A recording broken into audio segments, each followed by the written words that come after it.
Доброго дня, шановні колеги. Всіх вітаю на лекції вебінарі Центру Good громадського afternoon, dear colleagues. I'm welcoming you all in the webinar from the WHO. So we'll have to wait for a few more minutes until all the participants join in, and then we will make a start of the workshop webinar.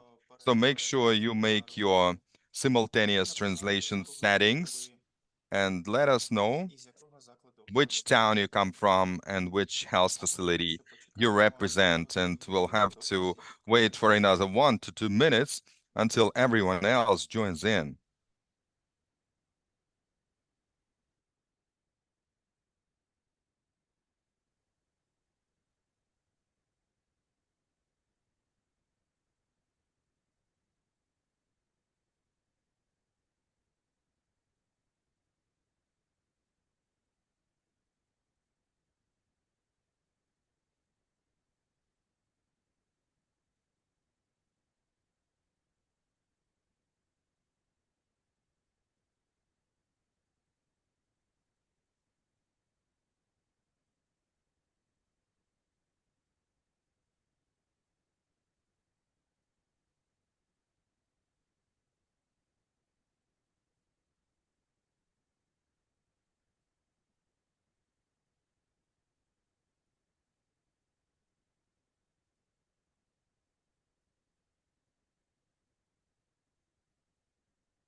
Як я бачу, колеги, наша кількість уже As I більш-менш... can see, our colleagues, we are more or less set in the quantity of the participants to attend, so we can make a start. And would like to remind you kindly that we are sharing the courtesy of Professor Gabriel Birgand and the European experience of antimicrobials administration and European experience introduction here in Ukraine.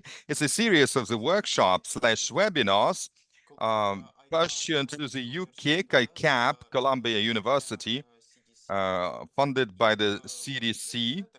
And we are, on behalf of the Ukraine's Public Health Center, we are lending a helping hand to arrange this webinar. And the topic of the afternoon is the SSI, surgical site infection, and WHO guidelines and SSI findings. And after this, so the follow-up assessment. So after the webinar, the webinar is to last for as long as 1 hour and a half. So we will devote 1 hour to our esteemed professor's talk, and then we will have another 30 minutes for the answers and questions. Try to be as much proactive as possible and write up your questions in the chat box. So if you would like to raise your hands, so write it up in the chat box, and we'll make sure it's well presented after the end of the meeting. It's one of a series of the follow-up webinars. Some of them have been recorded and uploaded to the UPHC-based YouTube channel. And this particular webinar shall be available on the YouTube channel sponsored by the UPHC. So we will be embarking upon this webinar already. So we have the courtesy of our UKIC representative who will support us with this data, Professor Gabriel Birgand. So from the Imperial College of London, and he is working for the regional CDC in France, IPC Center rather in France, and he will come and share his knowledge with us here, please. So, and last but not least, for us really to keep in mind, as you can see the user manual, how to put in your simultaneous input, and I think, so if you managed to put in your simultaneous settings and you need to push the globe and choose Ukrainian language to ensure that you stay in the Ukrainian channel for Ukrainian simultaneous. So I would like to hand over to Professor Gabriel Birgand, please. Hello, good afternoon, everyone. It's a great pleasure to be with you this afternoon and to spend 1 hour speaking about the epidemiological surveillance for SSI. Next slide, please. Okay, thank you. So the idea for the coming hour is to speak about the protocol from the WHO recommendation on SSI surveillance that has been published to as a target targeting limited resources settings, and we'll try to start from the beginning and to see how we can implement from zero, if it is the case for you, a surveillance system for SSI. So as an introduction, SSI is the most frequent type of healthcare associated infection on admission. It represents 1 out of 10 people who have surgery in low middle income countries acquiring an SSI. And in Africa, around 20% of C-section are leading to an infection at the end for patients, and it's representing a huge burden in terms of impact for people, but also a burden in terms of costing. As you can see on the slide, in Europe, it's representing around 19 million euros per year as a whole in terms of impact for the economy. There is another problem and issue regarding SSI prevention, which is the implementation of measures that should be accurate on the ground. And there is some multimodal strategy developed by WHO that can be effective to reduce the occurrence of such a burden as we just speak about. Next slide, please. So the SSI surveillance is challenging when you have limited laboratory capacities. It's not the case everywhere, but it can be the case. And there is some essential and critical points to consider when we want to implement an SSI surveillance, which is the reliability and comparability of results according to settings, according to wards, and we need to get the result as comparable as possible to see for a benchmark process and to see if we can improve and if we have a margin of improvement for the SSI prevention. Another critical point is the involvement of the infection prevention control team. It has to be supported by the IPC team. And we also need to consider the targets for this SSI surveillance, which are local senior manager, but also national organization and government. Next slide.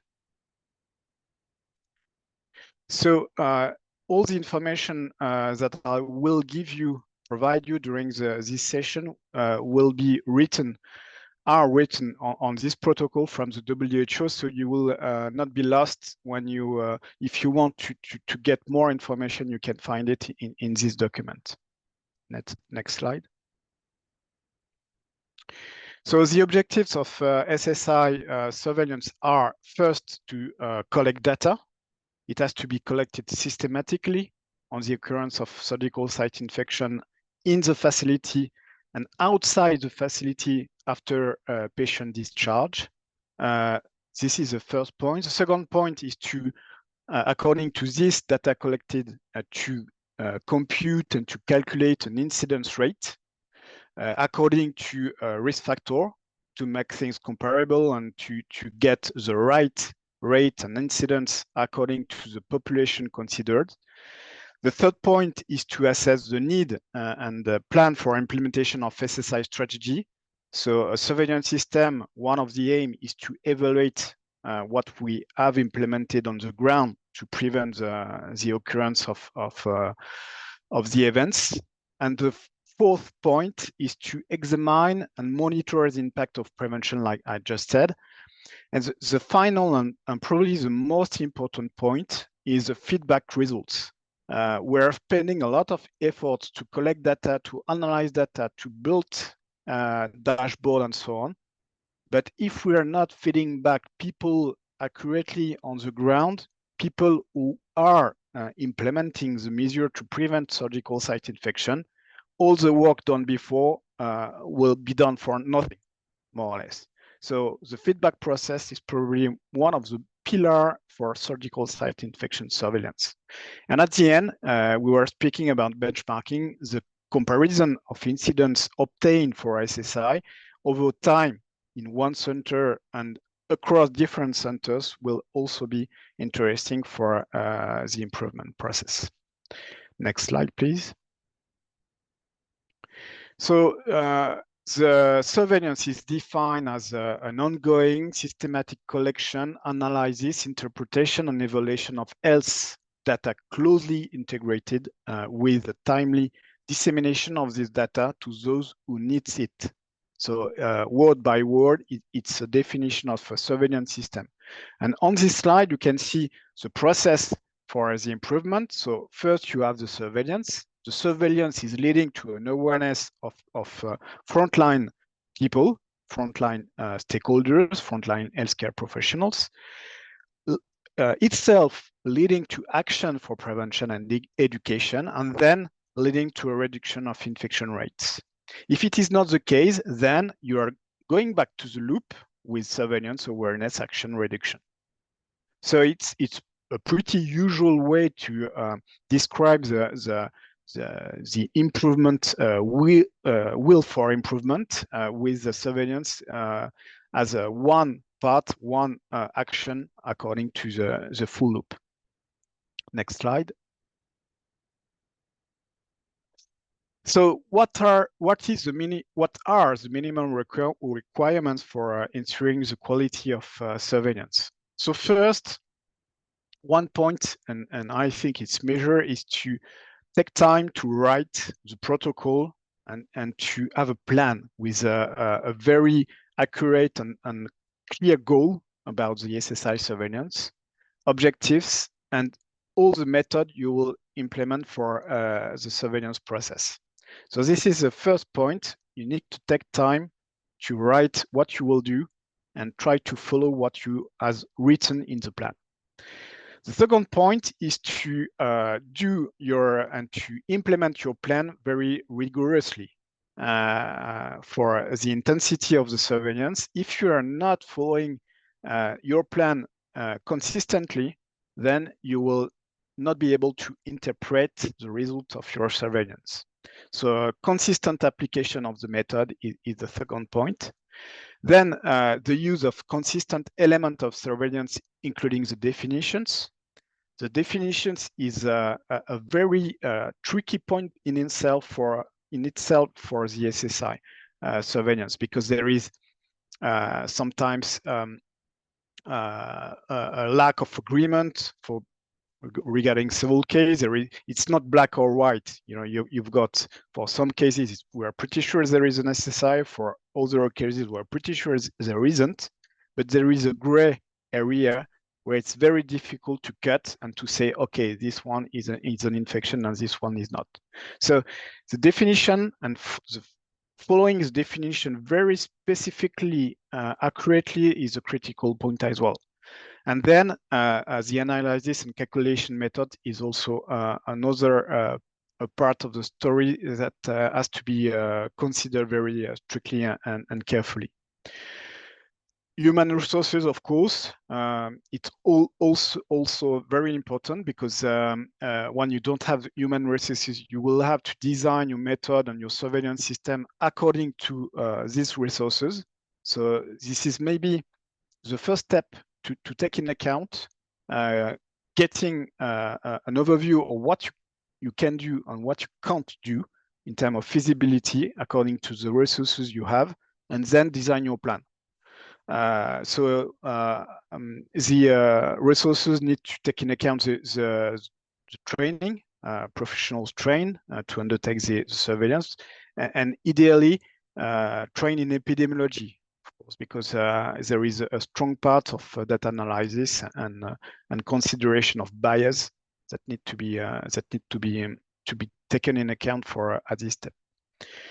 Informatics support, if it is possible, get someone on board to help you on the treatment of data and to enter your data in an informatics support, and also for patient record system and so on to get information on it. The method for the validation is also needs also to be accurate and reliable, as I previously said. Next slide, please. So the key principle for an effective surveillance system, and especially for SSI, is to get and to implement an educational program, for staff conducting the surveillance, to make everybody on board, but also on board with the good skills to carry on. And with the basic concepts of epidemiology, micro and communicable diseases. An active method for detecting surveillance with prospective surveillance rather than retrospective, which is advised by WHO to get prospectively. The more you will be prospective, of course, the less you will have a memory bias, so you will get good information at the right time. The critical role, of course, of getting good and qualitative micro data from the lab to make the surveillance reliable. And as I previously said, the feedback on results is definitely one of the most important pillar of the SSI surveillance, with the dissemination in a timely manner to the right people with good and accurate information to deliver.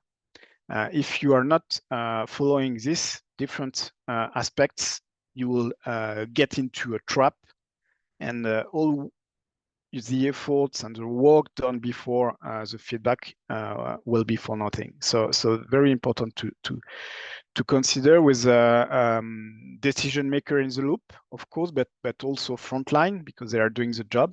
And they're doing the prevention, they're applying the prevention measures. And also all committees are responsible for safety and quality, because the SSI surveillance is considered as a quality metrics for a hospital as a whole, and for whole health, of course, of the hospital.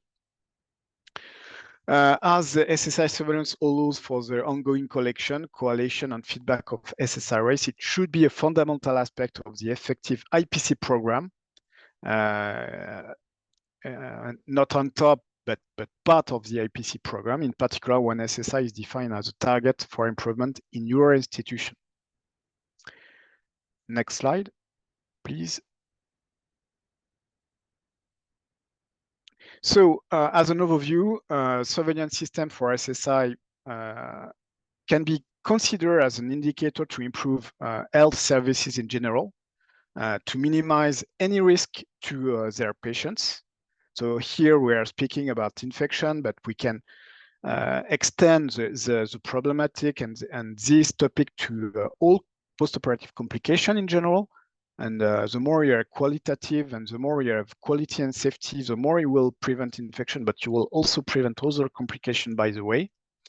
Most surgeons are very interested to know the result for SSI for their own patient, of course, because it's giving them the result of their work. So they're mostly, and most part of them are very interested. We'll see later on that sometimes it can be taken as a blame. So we need to communicate with surgeons in a way to not make them feeling as we are blaming them, but with a positive message, and with a free and open discussion to get and to design a way for improvement in their practices. So it is important to involve surgeons at the beginning, to make them aware about the principle of the surveillance and how we can improve things at the end, as we just described with the real surveillance action, prevention, and results. Next slide, please. So if you take the WHO protocol I used to prepare this presentation, you will find a list of barriers usually encountered during your SSI surveillance. So first, it's, as we say, the time and resource, because it's very intensive, it's time consuming. You will need people on board to do this surveillance. So the more we are, the best it is, from my point of view. But if we have a lot of people, we need to train them, to make them aware about what we are doing, to get consistent data collection for the analysis thereafter.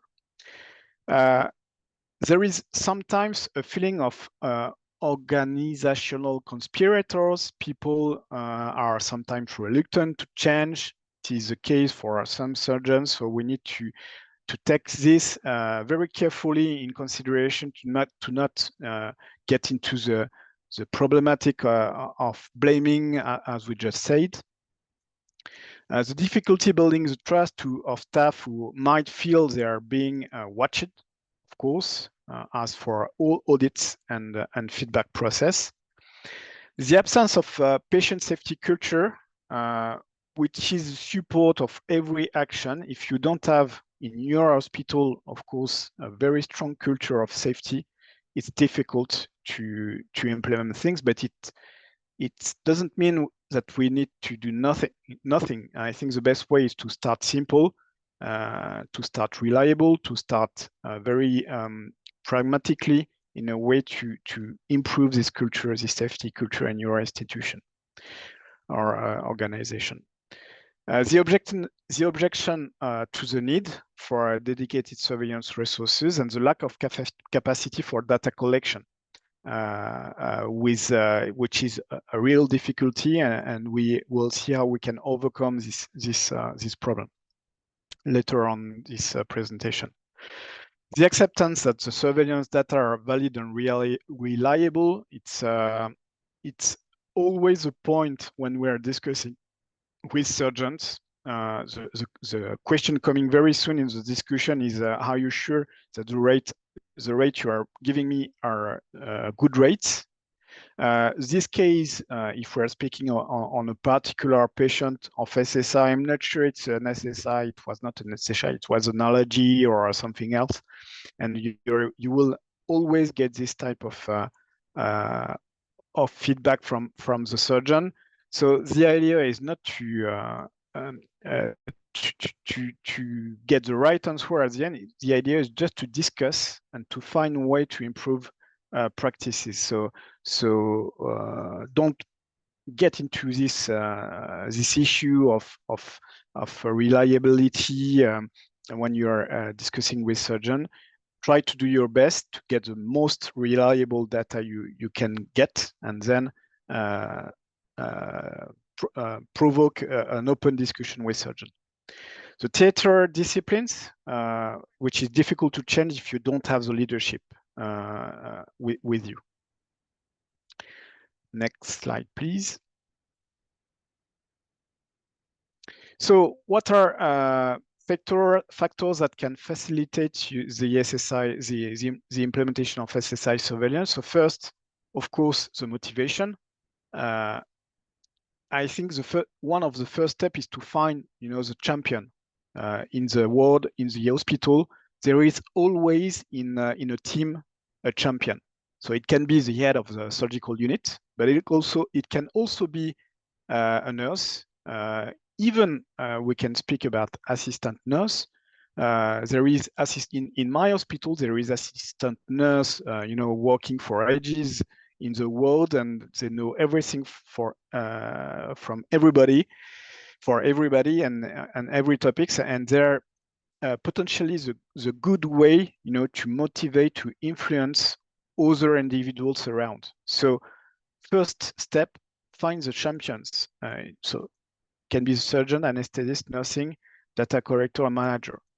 Second point, involve a wide range of stakeholders, and don't miss some very important stakeholders when you're trying to develop an SSI surveillance. The sense of local ownership.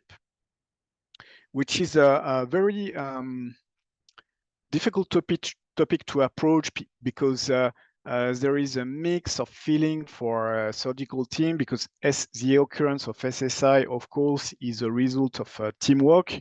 But at the end, the surgeon is always considered as responsible for the SSI. So it's a strange feeling, a mixed feeling of ownership, and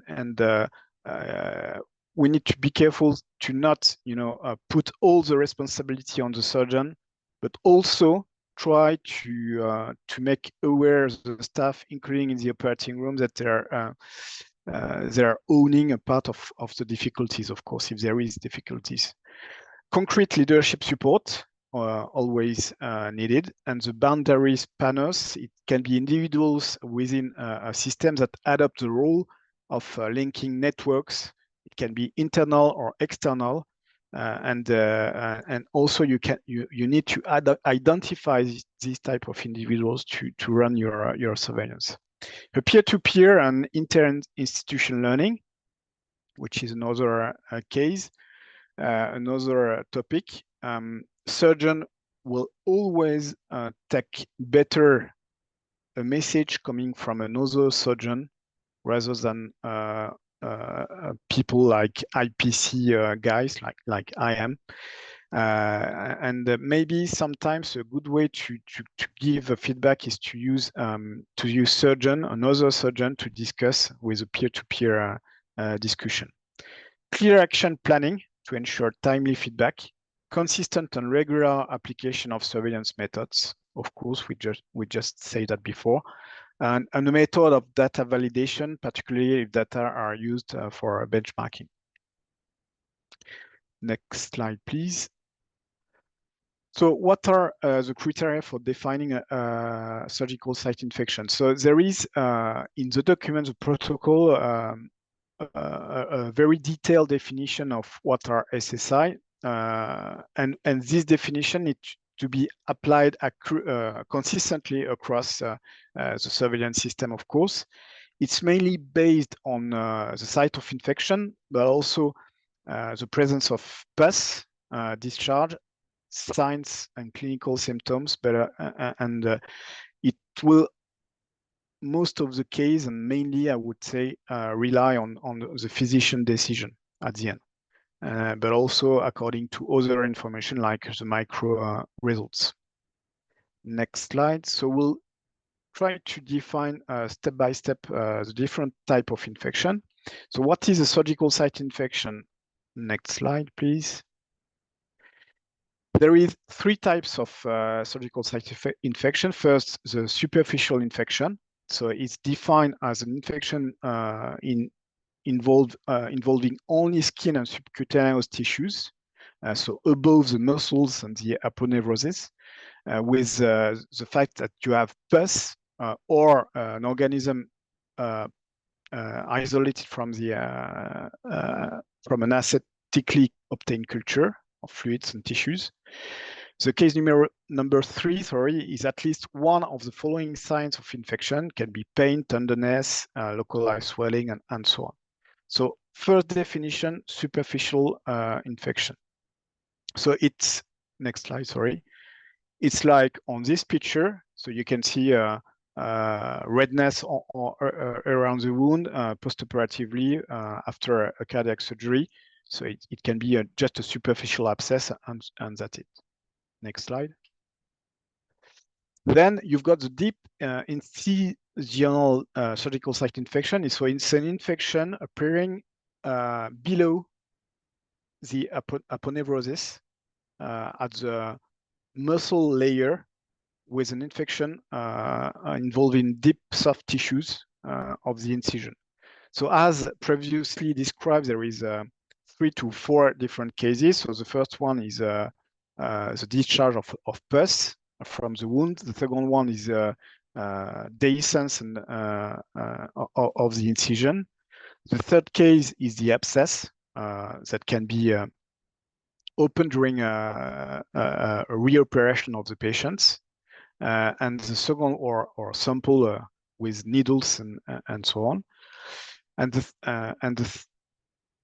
the fourth one, sorry, is the diagnosis for deep incisional SSI by a surgeon clinically when the patient is reoperated at the theater, for instance. Next slide. So I took this example of orthopedic surgery, so you can clearly see. So I think it's in between here, deep and it's deep and superficial infection. It's deep because it's tendon surgery, and you can clearly see that it's more invasive than the superficial infection. Next slide, please. Finally, we've got the organ space surgical site infection. So it's an infection involving any part of the anatomy, organs or space. So it's below the muscles layer.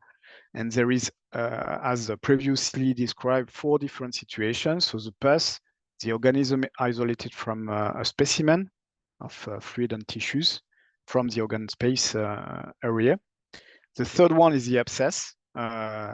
And the last one is diagnosis of by the surgeon from a clinical and surgical point of view.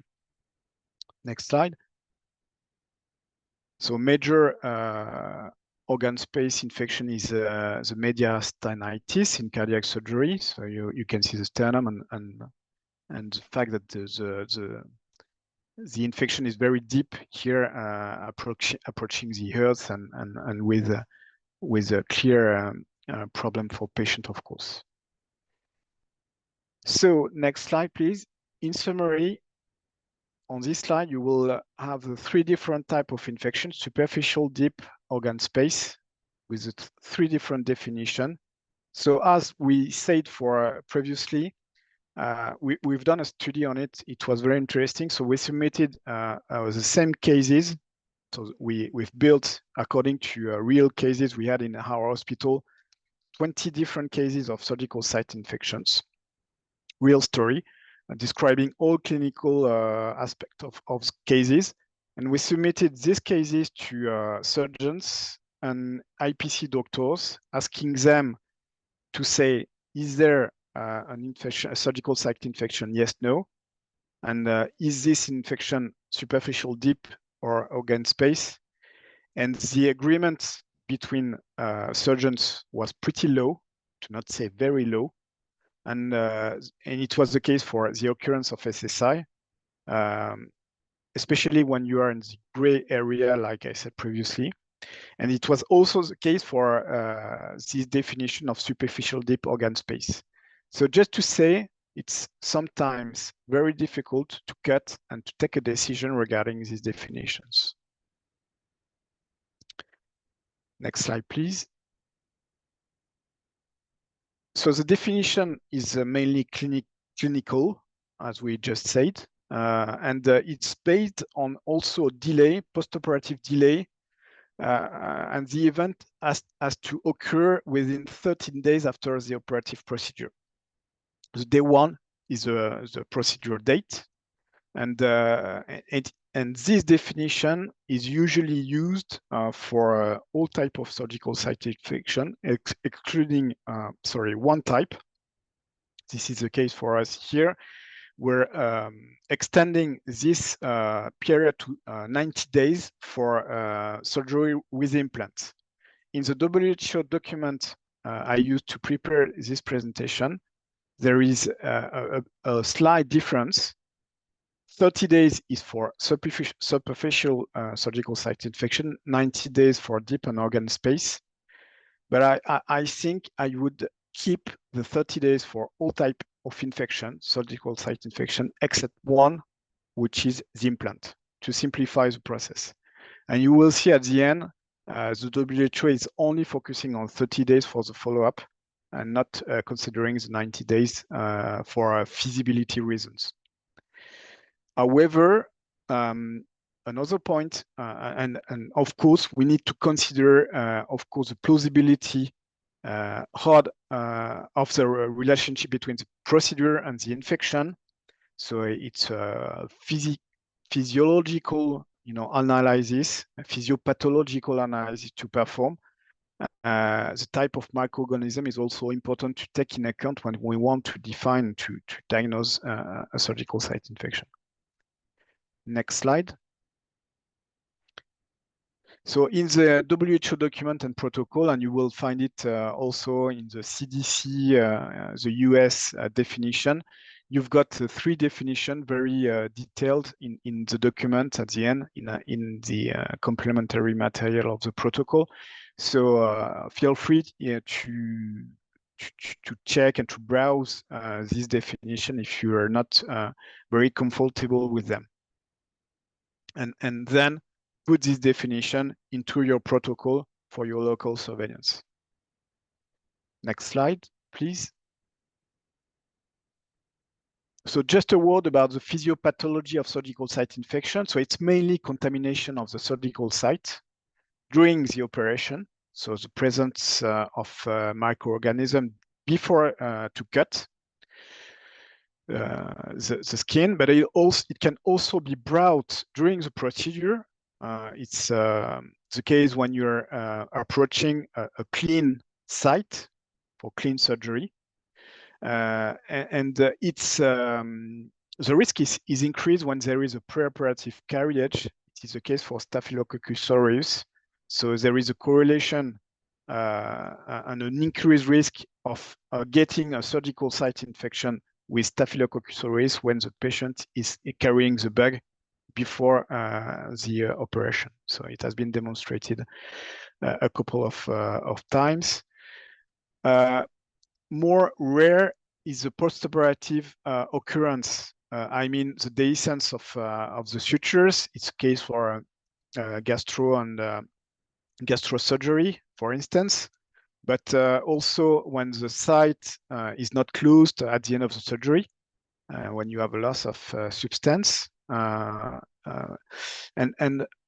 More rare is the fact that you can get outside to inside contamination by addressing problem of dressing, but also a contamination of the surgical site by bloodstream infection. You can get at one time, a contamination with a bloodstream infection, and then the microorganism is fixing the site, generating an infection.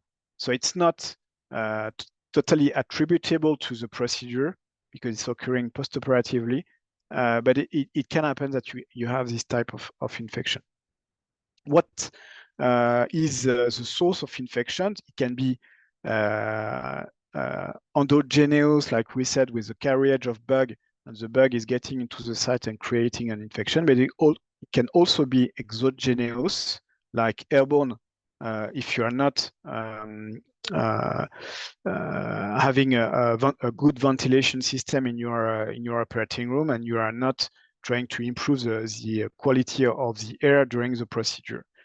Via surgical hands, of course, if they are contaminated, or by contiguity. It is the case for Staphylococcus aureus on the skin. If you have staph on the skin and you are opening the wound, of course, there is by contiguity the possibility of staph to getting into the wound by proximity. Next slide, please. So the physiopathology of SSI is, in a simple and maybe simplistic way to describe it, a balance between the quantity of bacteria in the wound plus the virulence of this bacteria from one side, balanced with the immune system of the host in the other side. And if there is an imbalance problem of weighting from one part or another, we're getting into the infection. Next slide, please.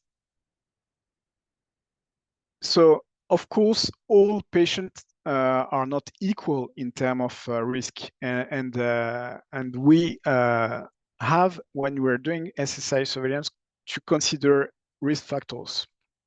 And there is several levels of risk factors. There is risk factor at the patient levels.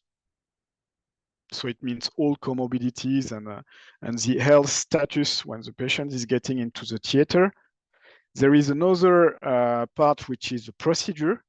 So of course, when you're doing a clean surgery, it will be different when you're doing a contaminated surgery. We'll see that later.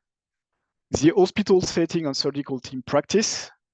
Of course, we all have different experience, different technique for surgeons and so on, that will lead to different, of course, practices, and also getting sometimes to breach into the measure to prevent SSI.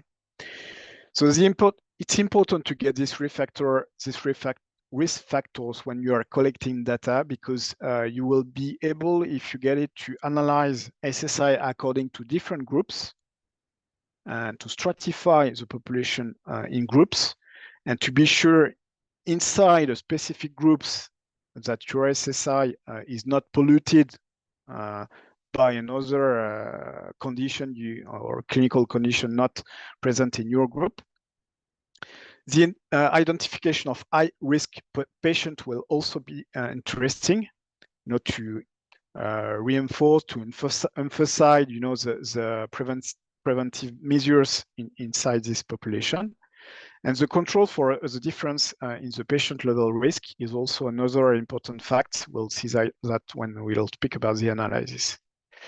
So typical risk factors are age, so individual factors, age, sex, the type of procedure, and also the condition just at the time of the surgery. Next slide.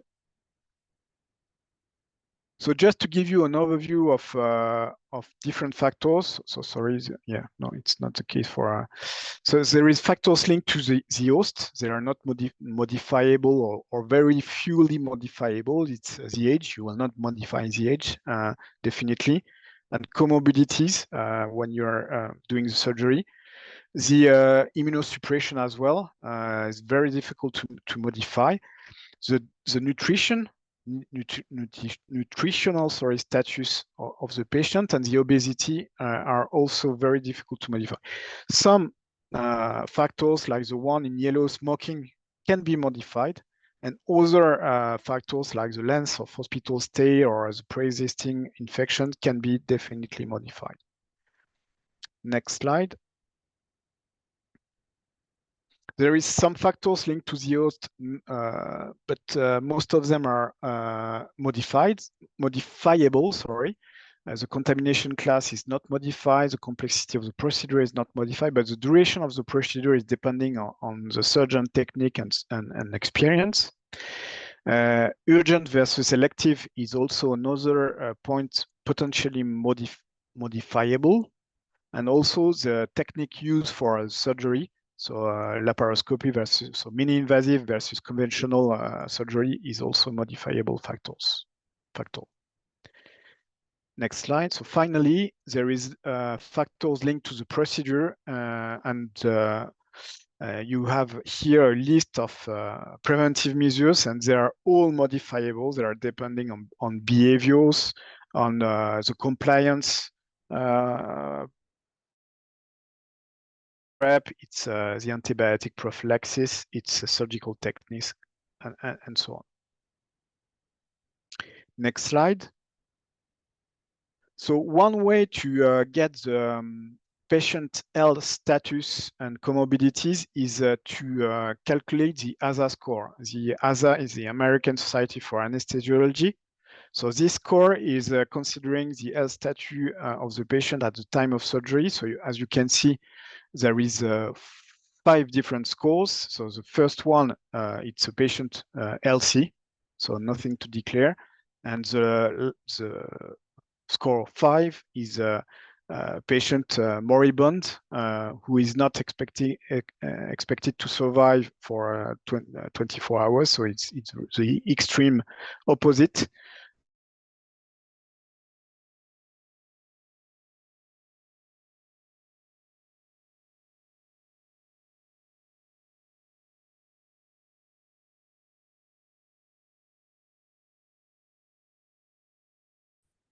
Sorry, I cannot hear anything. Sorry.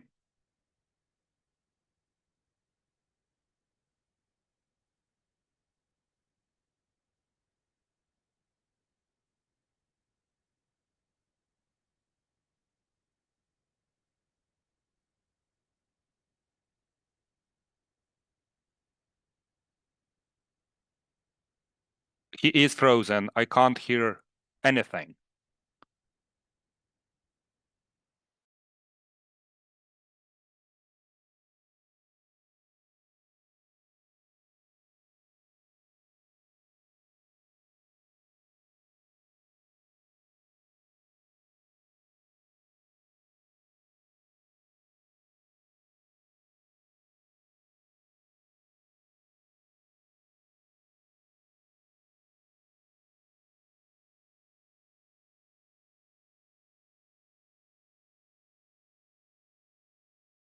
So I think we had a connection problem. Is it, so I'm back. Okay, so I will continue on my slide. So maybe we can go to the next slide, sorry. Okay, so for the next slide, it's the difference between urgent and elective procedures. Here it's the experience we have in France. When you are, of course,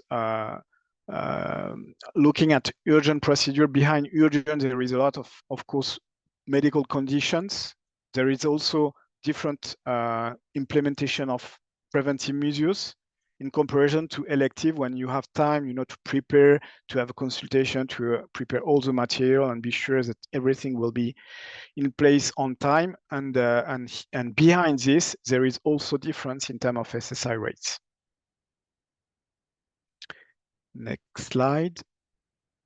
And finally, you have a classification, the Altemeyer classification, which take in consideration the type of procedures from clean to dirty. So there is 4 different classes.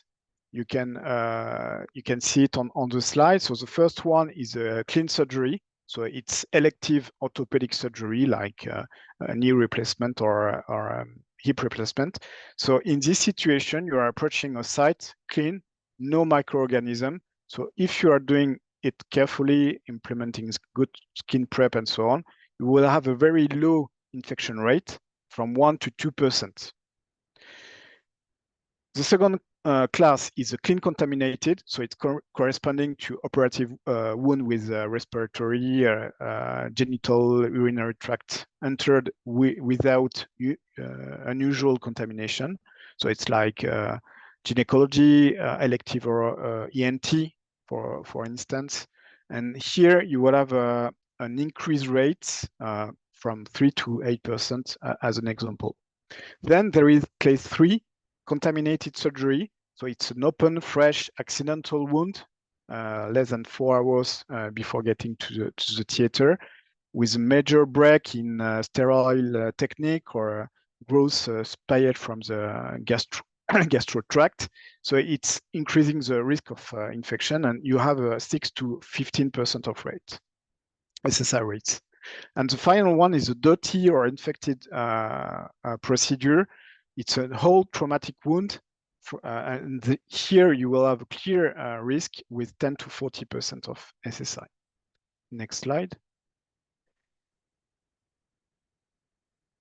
So, sorry, I think you can go to the next slide. It was this one, yeah. So here is a representation of the rates according to the 4 different classes. So you can clearly see the evolution of rates. Next slide, please. Okay. So if we get back to the method to implement a surgical an SSI surveillance in limited setting and with limited resources. So if you don't have lab, of course, you will all will be based on clinical signs and symptoms. And the SSI definition will exclude the micro if you don't have micro result, but you will have to focus on only clinical signs and the other part of the definition. If you run an SSI surveillance, another point which is very pragmatic is to include practical indicators in your surveillance. We'll see that later, but you can take the opportunity of doing your surveillance to include some very important indicator reflecting the practice on the ground for the prevention of SSI. Then you will have to build your surveillance team and to make sure that your surveillance is applied in routine practice with data recorded primarily by trained staff using dedicated form, part of the patient record if possible, to support and supervise, the SSI surveillance need to be supported, like I said before, by the IPC team and staff for the assessment, for the data collection as well. But the more you are relying on staff on the ground, like the surgical staff, the best it is to make your surveillance sustainable. I mean, we are as an IPC, we're not, Superman. We can't be everywhere. So if we can, spread the effort and try to work all together, it's of course better. And with the also positive facts that people, surgical staff, will also know the clinical history of patient because they took the patient in charge. Post-discharge surveillance, the last point of this slide. So here, for a feasibility reason, the protocol of the WHO is advising to go up to 30 days after surgery. I'm not considering the 90 days or even 1 year for some definition of infection. To also think about doing the follow-up via telephones, phone calls with patient or a face-to-face consultation. When it's very difficult for patient to go back to the hospital, it's worth to implement this follow-up. The patient education, so pre-discharge instruction, to make them aware what is a clinical sign of surgical site infection, how to take a picture, and even send picture by text to the hospital if it is feasible. And also think and don't forget to take contact details of patients or someone in the neighborhood, like a family member. But getting contact of patient makes you in position to call the patient back and do the follow-up for the SSI, so the post-discharge surveillance. Labeling of patient record in the contact details and in the patient records. If you have a system in your hospital, is better because you will be able to identify pretty easily which one is under surveillance and with the contact detail at the same place. Next slide, please. So assemble the team with individuals to conduct your surveillance and to use them, if I can take this word, to disseminate the findings. So it will be a size and composition depending on the interest and availability of clinical staff. But the core team should include surgeon, of course. One surgeon, one anesthetist is ideal. Other surgical staff, like people from the theater, is also very interesting. Get senior on board, and also, of course, IPC staff and other disciplines are interesting, like nursing staff from the ward. So think patient before and after getting to the theater. For wound dressing, for all post-operative care is also important. Involve senior executive staff. So it can be one opportunity when there is, facility committees like chief executive committees and so on. Just to take a couple of minutes to spread the information is also very important. Next slide, please. So how should we do this surveillance in terms of enrollment? First, the idea is to define a target. You will not be able, and we are not able, whatever the context, to follow every patient going to the theater for post-operative infection. So you will have to prioritize specific type of surgery and even specific procedure you want to follow. So this is the first point. The second point, it's very time consuming. So sometimes we can make the choice to not do a year long, so during the full year, a comprehensive surveillance, but only choose a time period, it can be 3, it can be 6 months, for this surveillance according to the resource, the human resources you have and the time you have. So the common surgery types surveyed are listed on the slide. So I've highlighted 2 procedures. So the first one is C-section, because there is usually a way for improvement in C-section in resource-limited setting. And the second one is fractures, and long bone fractures is another one, which is also important, probably one procedure to prioritize. All eligible patient has to be enrolled. So when you have defined your targeted population, then try to be comprehensive and to be consistent according to the time. If you are not consistent, if you are not comprehensive, you will have a bad denominator, a bad numerator, and it will not be very reliable. Sorry. There is no defined number of patients to include or to need. And here the WHO is giving an example of the number of patients per month that can be enrolled by one officer. So one single surveillance officer in their experience was able to include 50 to 100 patients, which is a lot, I think, but it seems to be possible. Exclusion criteria: patients who are unable to communicate independently and for whom you will not be able to get information, of course. Next slide, please. So as previously said, there is the best, of course, but the most time consuming is continuous surveillance. So you will get all the information for 1 year and consistently, and you will be able to compute incidents. But it's sometimes unfeasible in settings with limited resources. The alternative is to do period surveillance for 3 to 6 months. It's better in terms of feasibility, but you will not be able to detect outbreaks for the period not surveyed, as you can imagine. So there is advantages and benefits and difficulties according to the method you will choose. What is not really recommended in this protocol is a prevalence method, which is a point prevalence survey.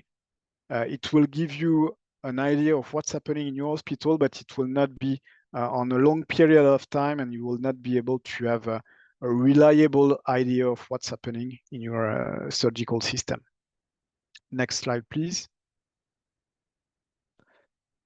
So very quickly, I'm not sure, am I on the good on the good slides? Sorry, can you go to the next slide?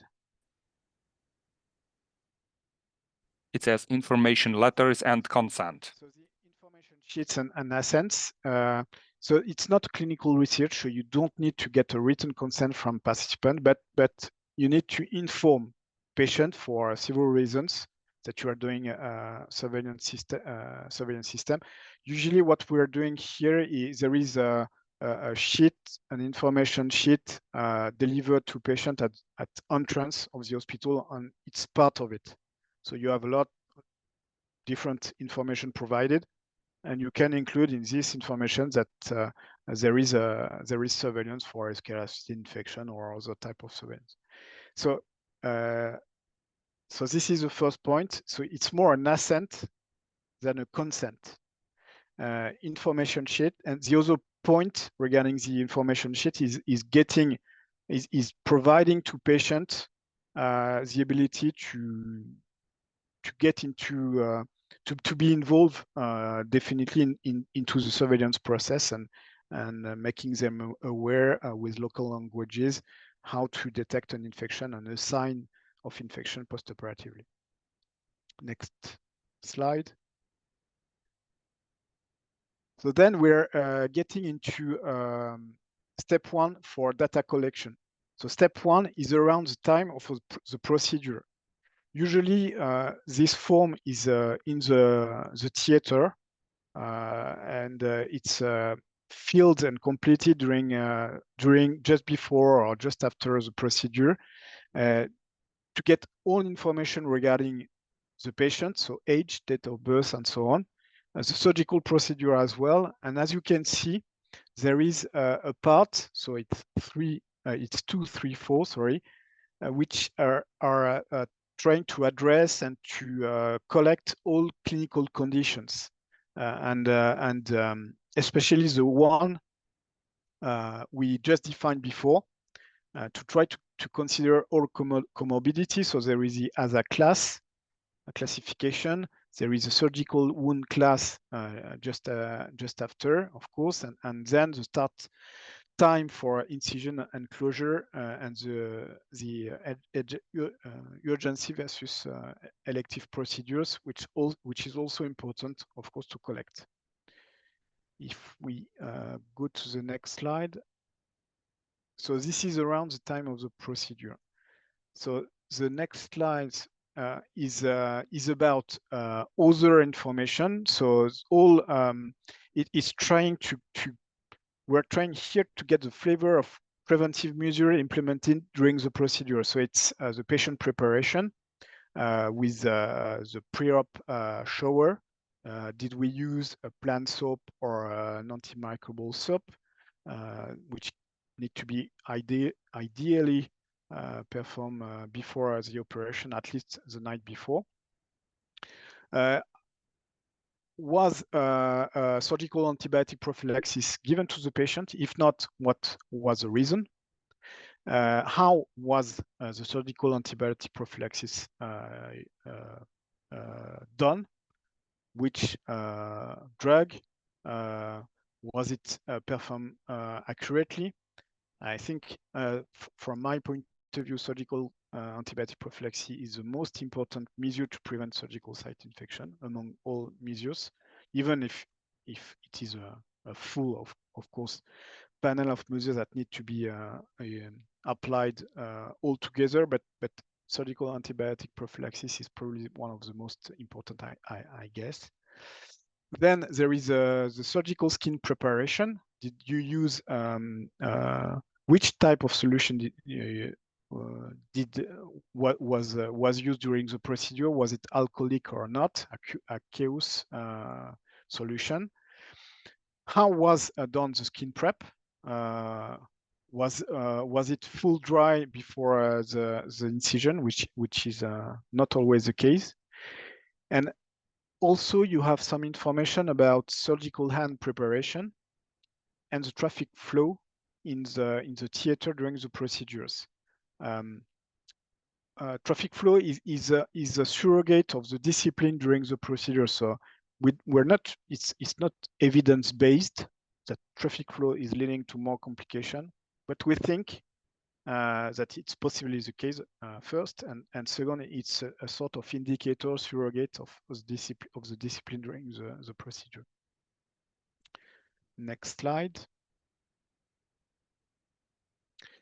So the operative form needs to be completed before and during the surgery to not lose information by the trained surgical staff. So what we're usually doing is to do it, of course, in the theater and collecting all this information just before or even in the operating room.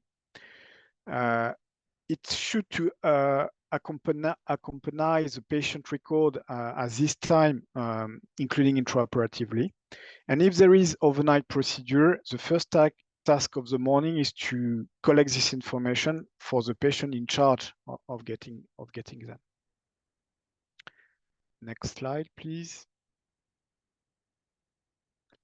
So here is a timeline for data collection. So as we said, we're going to a 30 days period for the follow-up post-operatively. So you can see there is an eye for the cut, day 1. Then there is inpatient period going to 7 days. The phone call for the follow-up, and there is a consultation, outpatient consultation at day 30 to get last information. Next slide, please.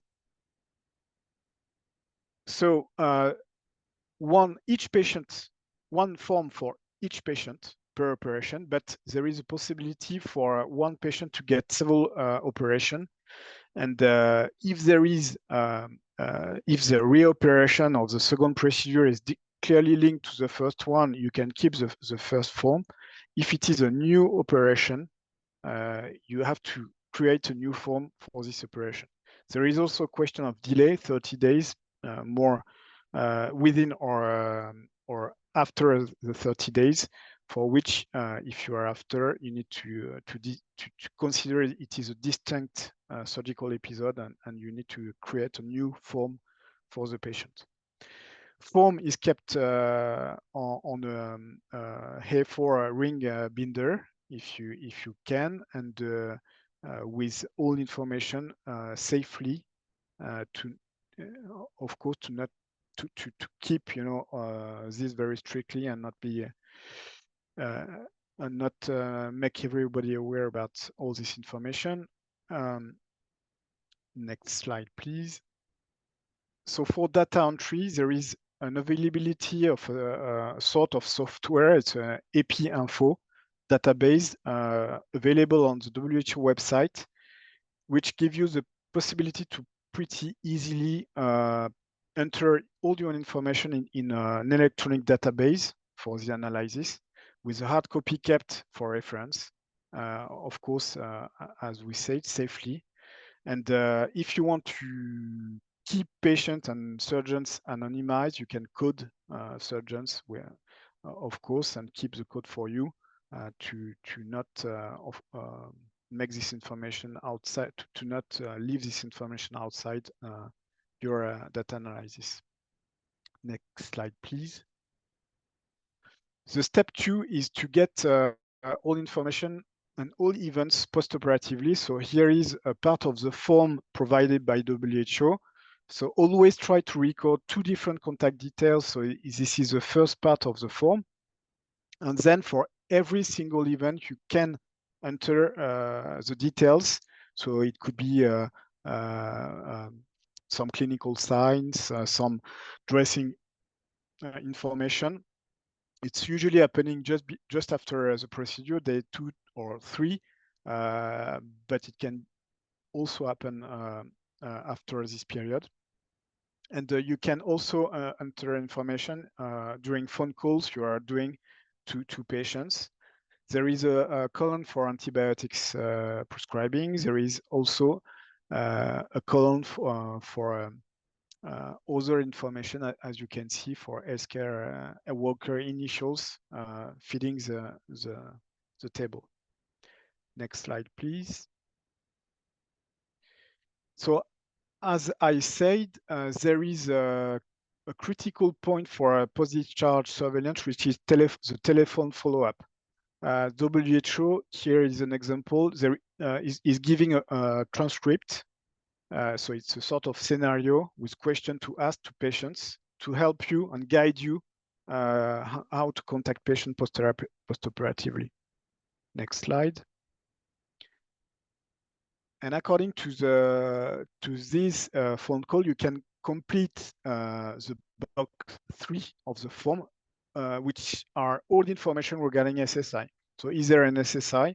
If so, which type of SSI, superficial, deep, organ space? And then you can also complete, if you have micro results, the specimen or the organism isolated from the specimen. So at the end of the phone call, it is always, or even if you have a face-to-face discussion with the patient, it is important to give the patient an opportunity to ask questions. Next slide.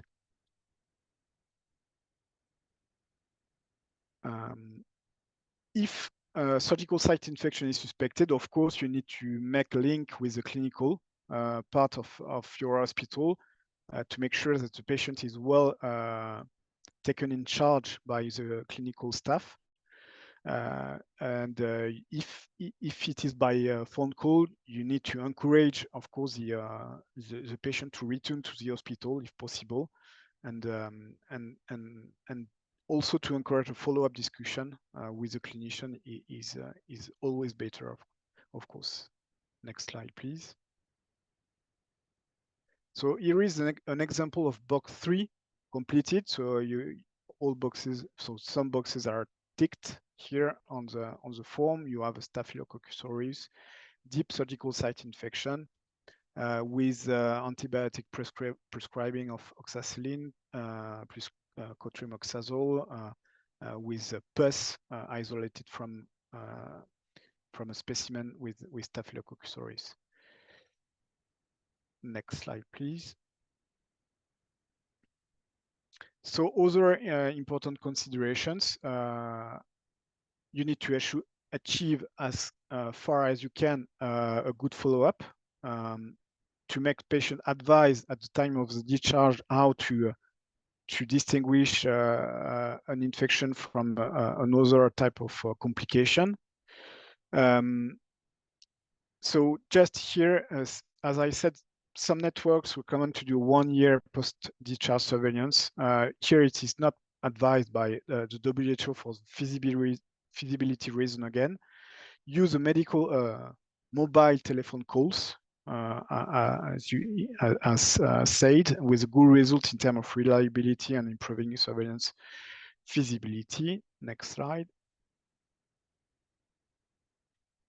How to avoid reporting bias from incomplete follow-up. Of course, there is potential systematic differences in patients. And the WHO is also giving some example of bias, including during surveillance, like one, which is to only follow one surgeon activity and not completing information for patient by surgeon Y here, X for the one selected. Here you will definitely have a bias, selection bias, and your results will not be fully reliable. What is advised in this protocol is to complete follow-up on more than 90% of patients to get to minimize the potential of bias. And next slide, please. So here is a way used by the CDC in US to try to categorize the different type of patients. It's the NICE score, taking consideration with a final score, a combined score, the ASA score, plus the Altemeyer classification, clean to dirty, and also the duration of the procedure. And you can attribute a score 1 or 0 according to the 3 different score you have here to calculate the NICE score. And if you have a NICE 0, it means that the patient should not, or it's a bit extreme, but should not get an infection. If you have a NICE 3, there is a high risk of infection. And according to this, you can get rates for each class. And if you have a high rate for NICE 0, it means that your practices are bad, as a summary. Next slide. So then balancing a number of patients and resource available, we already said that, I think. Next slide.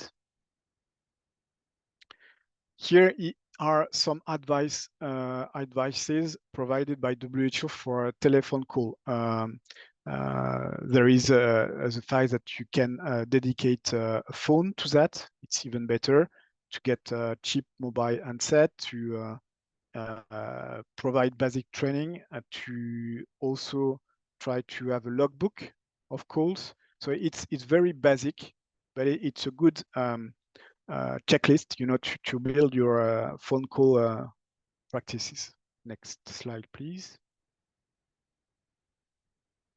And at the end, once you will have all your data and into the software, APinfo and so on, or it can be an Excel spreadsheet, you will have the possibility to analyze your surveillance data, and with the aim to get the denominator, which is the number of patients who had the surgery with a complete follow-up, but also the numerator, the number of patients who developed an SSI.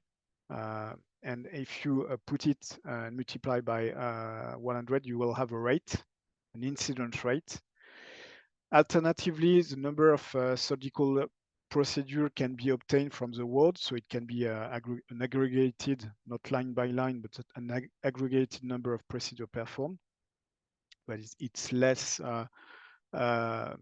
useful if you want to include risk factors, comorbidities, and so on. And incidence calculated by subgroup is also an important fact to consider. Next slide, please. So we can go to the next slide. Yes. So the dissemination is very important. So feedback is a key point. It has to be timely, so given soon after the surveillance is performed, or even for one SSI case, you can go back to the surgeon and discuss the case. Respectful, specific, direct toward improvement, and needs to be complete, clear, brief, and timely. We're sometimes going back to clinical staff with emails, very long emails, of course not read, not the good format, not the good information delivered. So be focused, provide the good information, and even what would be useful is to ask to your target what they want to get from you before building your feedback process. So this is a key point. Next slide. And here you will have an example of surveillance done. So you have the number of operations, the number of surgical site infections, superficial deep organ space total by months with trends. So it's very basic, but not, of course, not performed everywhere. So if you can start like this, it's nice. I think next slide. One other possibility is to write a sort of brief note, or even to have a sort of box, you know, in the theater, giving the crew number of SSI, and you can start from 0, and then when there is 1, you can put 1, 2, and so on with the date, and it's giving a feedback, even if it is very rough and very basic. It's giving a feedback in the theater of the number of SSIs they had, and in this way they can improve, you know, with this feedback their practices. So it can be brief note, it can be learning from defect process, it can be large meeting and seminar, and in all this way are interesting, I guess. Next slide. I'm not sure which one is this one. Sorry. Sorry, I can't remember which. If you can go to the next slide. Okay, so it's just before report. Yes, direct discussion. Sorry, if you can go back to the previous slide. So I think it's this one. So direct discussion with individual surgeon. So never give the perception to blame, of course. Go back to surgeon with the cases you had in terms of SSI diagnosis for the validation, for the reason. So you can have your point of view, but getting the point of view of surgeons and discussing both point of view is very important. The best way for improvement, so define a plan individually or in group, if you disseminate during a staff or a meeting, a group meeting, and letting a surgeon know when an SSI case is occurring to help him to improve his own practice, his or her own practices. So it's very basic, I think, but it's important to highlight. I think this is it. Next slide. Yeah, so it's only then a couple of slides to give example of reports. So feel free to browse and to check. So there is here it's from UK reports, and you have a couple of tables, trends. So it's difficult, to be honest, to provide this table, but be simple first, and then try to extend your capacities in terms of analysis.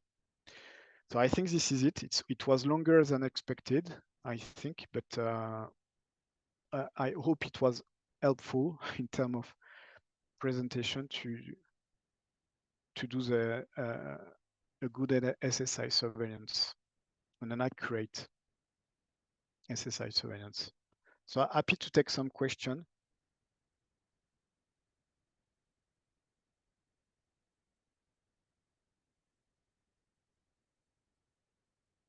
So here, yes, you have by microorganisms,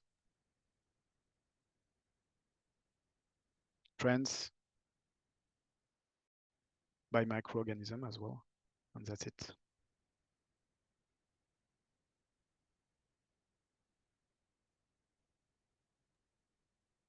Дуже дякую, професоре Габріеле. Дуже дякую. Thank you very much, Professor. Thank you very much, dear colleagues, for your questions. And we actually have some questions, and I would like to say that there were quite a number of questions mentioning if the webinar is recorded. Yes, it is recorded. It will be uploaded to the web platform of the Ukrainian PHC Center, and you will have a chance to look into these materials and video on YouTube channel from Ukrainian Public Health Center. So this question is done. Don't worry about that. Let me also mention that all the additional materials will also be provided and circulated just as we do it usually. And this is the usual approach from our team as well as colleagues from ICOP. And the materials will be circulated to the emails which you used for your registration to the webinar. Moreover, we have had a couple of questions to Professor. How do you calculate the background rate of SSI? What do you need to know to identify an outbreak? Gabriel? Yes, please. It's a good question. So it depends. It clearly depends on your capacities and your resources. If you want to get the background, you can get the total number of procedures and get some infection according to the procedure you are following. I mean, if you want, you can take all procedure performed in orthopedic surgery and trying to get some information about SSI. The problem you will get by doing this, you will compare, apple and strawberries because in the same basket you will have totally different procedures with totally different risks. So in a way, you will be able to maybe to get some peaks of infection, but in the other hand, you will not be able to identify if it is a real problem according to practices or not. So I think the best way to get outbreaks, if you want to be very comprehensive, is to take into consideration all procedures, maybe aggregated number of procedures and trying to get aggregated number of infection. And if you want to do it pragmatically, maybe you can not take SSI, but you can take bloodstream infection following surgical procedure, which is, if it is the case from the lab, pretty easy to get in terms of information. Another way to get outbreaks, I think, is to speak to your to the surgeons because they're fully embedded in their activity, and when there is something very strange, they feel it, they see it, and it's based on the human factors, of course, but it's another way, you know, to be in touch with surgeon and get their feeling is also another stream, and maybe less time consuming, I guess. So lab, the clinical, so lab way, getting information from the lab is one opportunity. The clinical way, getting in touch with your surgeon and getting their feeling. It's often the case in my hospital. They are calling, okay, I've got 3 different infection in this time period. I think that there is a problem. And the third way is the epidemiological way, with a sort of, like you said, baseline surveillance, but more time consuming if you are doing it actively, like described in this presentation.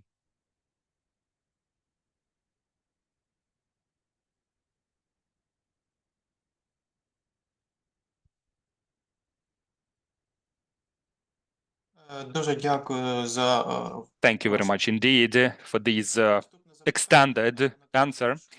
The next question is just for the sake of specification. Do you think that SSI is a clinical diagnosis, or is it an epidemiological diagnosis? No, I think it's a clinical diagnosis, definitely. Like I said in one of the slides. Don't know what you mean by epidemiological diagnosis. Maybe microbiological diagnosis would be the meaning of your question. No, it's a clinical diagnosis. I mean, if you take the definition I presented, you will see, according to the different cases, you will have one of the 4 cases explaining that you can take the microorganism. But in many different situations, you will only rely on the surgical point of view, and the surgical and the clinical aspect of the case. And if you have micro positive, it's even better because it's confirming the suspicion. But definitely relying on clinical, the clinical aspect is probably the best way, I guess.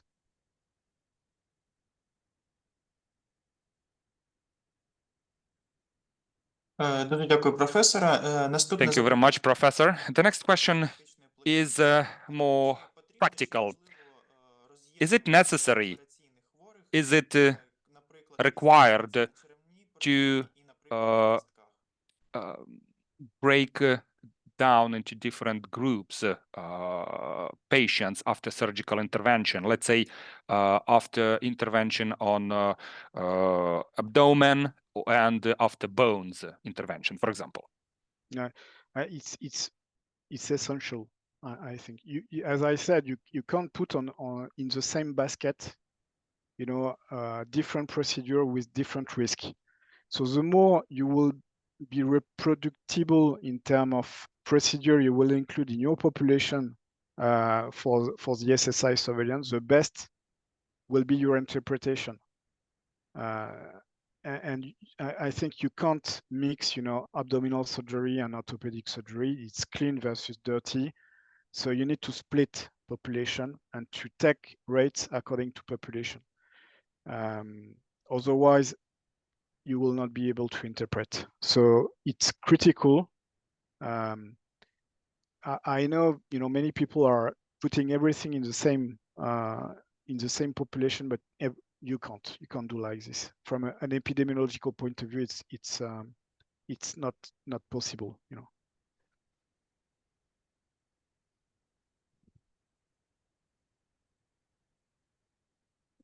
Дуже дякую. І наступне Well, запитання. thank you. Another question, a kind of a practical example. let's say after a cesarean section, after 5 days, there is a red like rash in the area. There is no antibiotic intake. And do you think this is a fully fledged SSI? I can't give you the answer. You know, in this, you are typically in the gray area. I've presented, you know, it's not black or white. You are in the gray area. And I think, so there is two solutions. Either you can see the patient and you can do the assessment by yourself. The other solution is to go back or to contact the surgeon and get his feeling about the case. And you can also do both, you know, going to the patient and take your get an impression or your feeling about the case and discuss it with the surgeon. So I can't for this case give you an answer. It has to be discussed with the surgeon. This is the answer. But it's really difficult, I think. The diagnosis of surgical site infection is a topic in itself.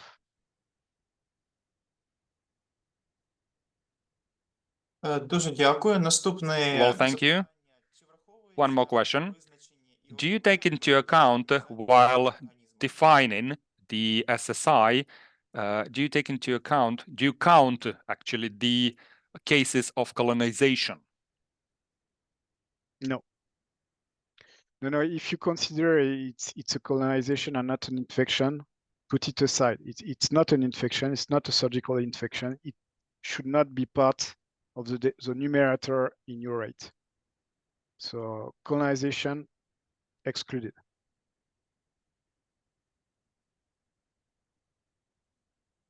Дуже дякую. І враховуючи, що ми обмежені... Thank you very much indeed.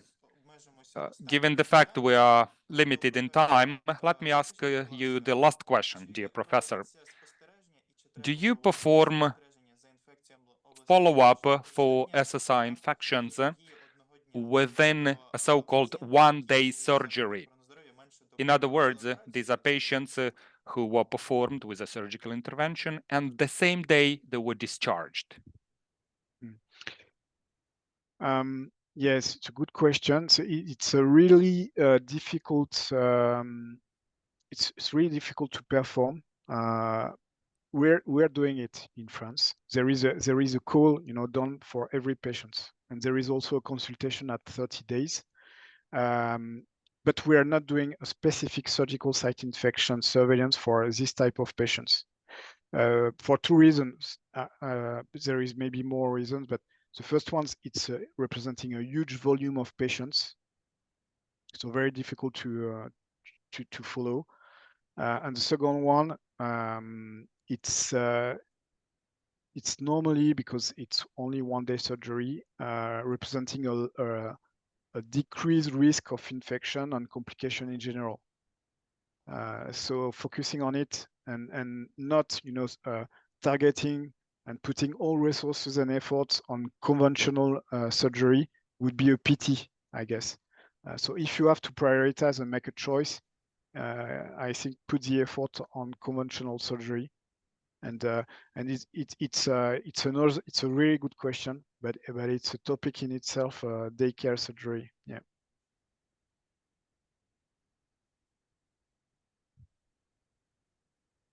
Що ж, дуже дякую, професоре. Дуже вдячний. Thank you very much indeed, Professor. Thank you very much for joining our webinar. Thank you very much for this presentation. Everyone is asking for a chance to get the materials. I would like to thank once again the ICAP organization from the Columbian University, to EUKIC colleagues. Without your support, we would not be able to organize the meeting. Colleagues, please follow our webpage of the Ukrainian Public Health Center. Please follow the announcement on the next lectures, which we will continue. And all the materials will be definitely provided. If you need, please apply to us. wish you to have a very nice day today, and hope to see you soon, dear colleagues. Everyone, just let me tell you, dear professor, everyone on the chat is now saying that they're very much grateful for your wonderful and brilliantly presented presentation. Thank you very much. I think that is very useful. Wish you guys to have a very good day and peaceful skies above.